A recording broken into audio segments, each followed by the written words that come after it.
I was 11 years old when I made my first little movie with my buddies. But it all started when my parents gave me a photo camera and I was about 9 or 10. Oh, Star Wars. I saw the original when I was 6 going on 7, and that was that. So I asked one time if I could shoot my mom riding a bicycle in a campground. And he got the film back, and I was amazed that my shot worked. So with a couple of buddies of mine, we put together a stupid, dumb little silent story and asked Dad if I could have some money for a roll of film. And we shot the gunfight at OK Corral.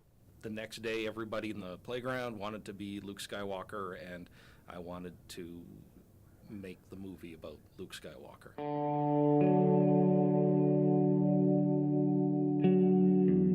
I love cameras. That's what makes me passionate about cinematography.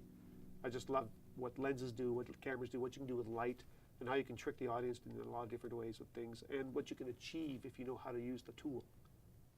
I wish I knew. I really do.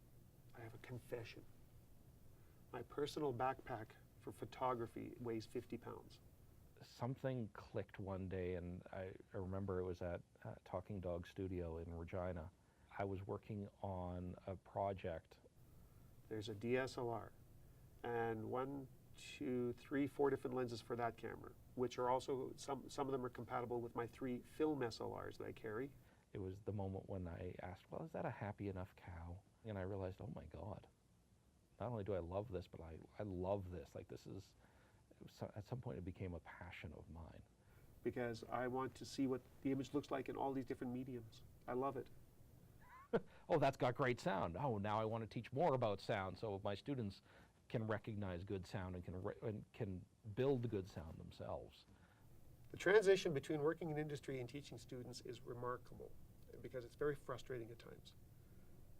It takes a while when you're an instructor or become an instructor to realize that A, the students can't work as fast as you expect. B, oh yeah, they don't know how to do that. The first couple of years you're very hard on the students because you expect them to work faster and they should know and be able to predict what should be happening.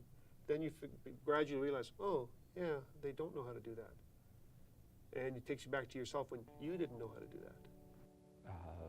Every day I walk in to my job and I like what I do.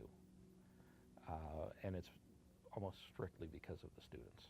To work with people who are passionate and who still have that love of cinema and that love of working on film is amazing. It feels, every day is fresh and new, and while there are frustrating moments, it doesn't even come close to throwing off the balance. I mean, there are days where I don't even feel like I'm working. We're just sitting around talking about film. I'll talk about sound and film all day long, every day. And the fact that I can do that and impart some knowledge onto students and they give some back to me, and then it just, at the end of the day, it feels like I was just hanging out with friends for the day. That's kind of all right. I can't complain about that. What do I find rewarding about teaching students at SAIT or at film school in general is that you see their progression from neophyte with stars in their eyes to accomplished individual with a skill set, and that they have a career and a passion goal. And then coming back and seeing them, and either seeing them in a couple of years or running into them or seeing their name in credits and knowing that they're actually doing it. To me, that's what it's all about. I've learned little bits about sound that they come back from their practicum with. I've learned that. But even more than that is that I have learned that as long as you have a drive and a passion for this industry, you're going to create and you're going to be successful. When you're in it, you don't see that sort of thing. But when you're watching your students climb through the ranks and everything, it's amazing to watch. Never give up the dream. And I always tell people, I told my own kids, now one is 26 and the other was 21, never give up, ever. Even if you're climbing the mountain in Banff, never give up. Never give up.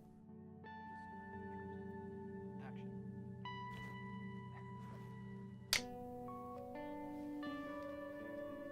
Action. All right. I don't know my lines.